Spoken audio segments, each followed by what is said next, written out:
ये बात है 1914 की। जापान के एक छोटे से गांव में एक 8 साल का बच्चा खेल रहा था। तभी उसने पहियों पर चलने वाली एक मशीन देखी, फोर्ड मॉडल टीआई।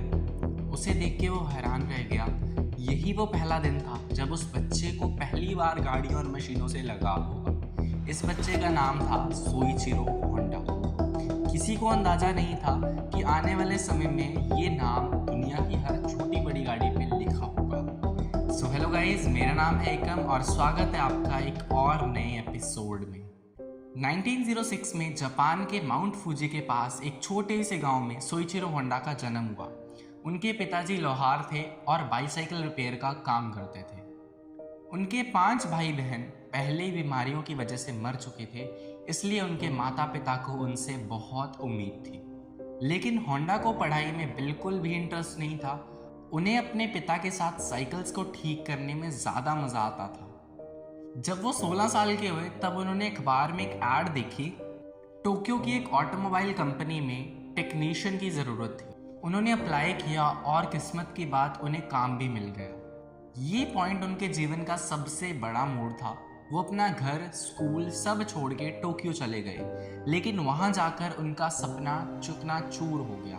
कंपनी के मालिक ने उनसे सिर्फ सफाई का काम करवाया, यहाँ तक कि बच्चों की देखभाल भी करवाई गई। वो परेशान थे, लेकिन वापस घर जाने की हिम्मत नहीं थी, इसलिए उन्होंने चुपचाप काम अपना जारी रखा। कुछ समय बाद उन्हें वर्कशॉप्स का काम भी मिलने लगा। उन्हें मशीनों में पहले से ही दिलचस्पी थी, इसलिए उन्होंने जल्द ही सब कुछ सीख लिया। कुछ ही महीनों में वो एक अच्छे मैकेनिक बन गए। उन्हें हर तरह की गाड़ी और उसके पार्ट्स की समझ आ गई। इसी दौरान कंपनी ने 2 रेसिंग कार्स बनाई। इन कारों ने 1924 की जापानीज रेसिंग चैंपियनशिप जीत ली। होंडा इस रेस में इंजीनियर के रूप में शामिल थे। यही वो पल था जब उन्होंने तय किया कि यही उनका जीवन है। अगले कई सालों तक वो इसी फील्ड में काम करते रहे और उनका एक्सपीरियंस भी धीरे धीरे बढ़ने लगा। 1928 में उनके मालिक ने एक नई ब्रांच खोलने का फैसला किया। इसी ब्रांच को संभालने की जिम्मेदारी होंडा को दी गई। उन्होंने सिर्फ एक वर्कर से शुरुआत की और सिर्फ 2 साल में इसे 30 वर्कर्स तक पहुंचा दिया। अब वो एक बेहतरीन मैकेनिक और रेसिंग ड्राइवर बन चुके थे। उन्होंने अपने मालिक के लिए एक नई रेसिंग कार डिज़ाइन की।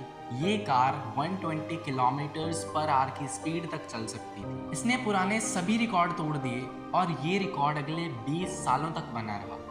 लेकिन 1936 में एक बहुत बड़ा हादसा हुआ। रेसिंग के दौरान उनका गंभीर एक्सीडेंट हो गया। उनका हाथ टूट गया, कंधा उतर गया और चेहरे पे भी काफ़ी चोट आई। और इसी के चलते चलते अब वो रेसिंग नहीं कर सकते थे। जब होंडा इस एक्सीडेंट से रिकवर हुए तब उन्होंने एक और नई चीज़ प्लान की कि अब वो स्पेयर पार्ट्स बनाएंगे। होंडा ने अपने मालिक के साथ में ये आइडिया शेयर किया, लेकिन उन्होंने मना कर दिया। तब उन्होंने खुद अपनी कंपनी शुरू करने का फैसला किया। समय आया 1936 और होंडा ने अपनी फर्स्ट कंपनी शुरू की। लेकिन उनके पास पैसे ही नहीं थे। दिन में वो नौकरी करते थे और रात को वो खुद पार्ट्स बनाते। कई महीनों तक मेहनत के बाद भी सफलता नहीं मिली। वो लगातार मेहनत करते करते कमज़ोर हो गए और इसी बीच उन्होंने मेटल और इंजीनियरिंग सीखने के लिए पढ़ाई शुरू कर दी। 1939 में उन्होंने पिस्टन बनाया, लेकिन जब उन्होंने इसे टोयोटा को दिखाया तो 50 में से 47 डिज़ाइंस रिजेक्ट कर दिए गए। यही उनके लिए सबसे बड़ा झटका था।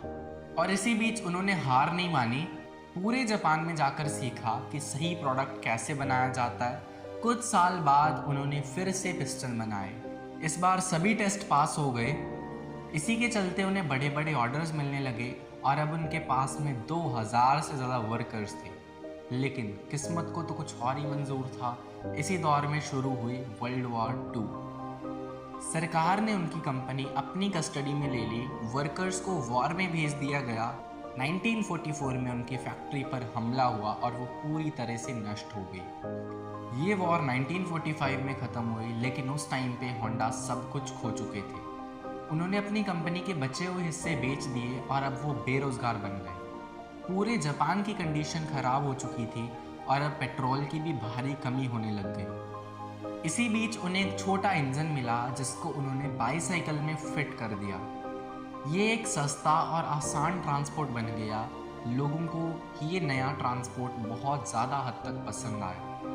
अब उन्होंने खुद के इंजन्स बनाने शुरू किए, लेकिन उनके पास पैसे नहीं थे।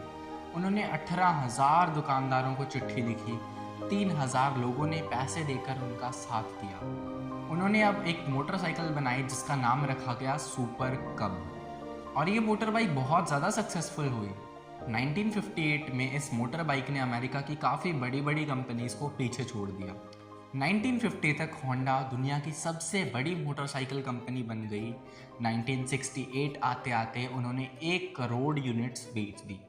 अब होंडा ने कार्स बनाना भी शुरू कर दिया था। शुरुआत में उनको थोड़ी बहुत असफलता भी मिली, लेकिन 1972 में उन्होंने होंडा सिविक लॉन्च की। ये पूरी दुनिया में सक्सेसफुल हुई। 1980 तक होंडा दुनिया की सबसे बड़ी कंपनीज की लिस्ट में शामिल हो गई, और आज होंडा का नाम हर जगह है। कार्स, बाइक्स, मशीनरी, इंजन, हर जगह। 1973 में होंडा ने रिटायरमेंट ले ली, और 1991 में उनकी ज़िंदगी का ये सफ़र हमेशा हमेशा के लिए ख़त्म हो गया। Over and out.